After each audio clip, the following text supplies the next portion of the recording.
কেবলমাত্র মায়ের মুখে হাসি ফোটাতেই রাত দিন পড়াশোনা করে নিজেকে তৈরি করেছেন ঠাকুরগাঁওয়ের ছেলে আহসান হাবিব। দিনমজুরি, টিউশনি করে পড়ার খরচ চালিয়েছেন।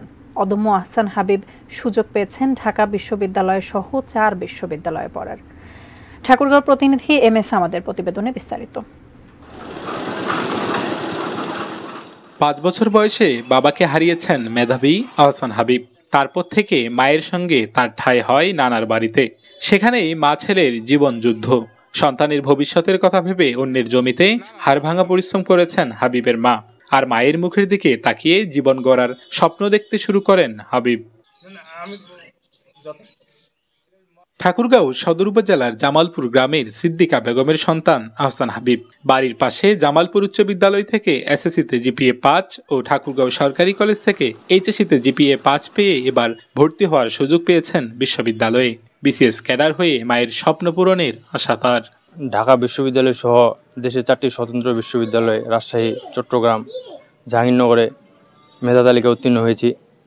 এখন আমার ভবিষ্যৎ ইচ্ছা BCS ক্যাডার হওয়ার, দেশের সেবা করার। আহসান হাবিবের এমন অর্জনে যখন আশপাশের মানুষদের মাঝে প্রশংসার ফুলঝুরি, তখন দিনরাত পরিশ্রম করেও টাকার যোগান দিতে পারছেন না তার মা। বাচ্চারা লেখাপড়া করছে, কত সময় রাজমিস্ত্রির কাজ করছে, মানুষের বাড়ি ক্ষেতের কাম করছে, মরিচ গাছছে, তারপর লেখাপড়া করছে, আবার আমাদের সংসারটাও মেনটেন করছে। এটা নিয়ে খুবই দুশ্চিন্তায় আছি আমি।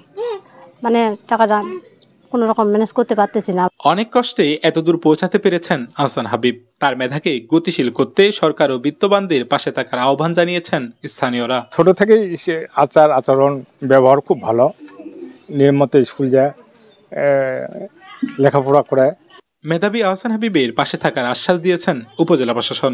যে কোনো মেধাবী শিক্ষার্থীর পড়াশোনা যেন বন্ধ না হয়ে যায়, সে যেন পড়াশোনাটা কন্টিনিউ করতে পারে। আহসান হাবিবের বিষয়টি আমরা জানতে পারলাম। আহসান হাবিবের পাশেও আমরা আমাদের সামর্থ্য সবটুকু নিয়ে পাশে দাঁড়াবো।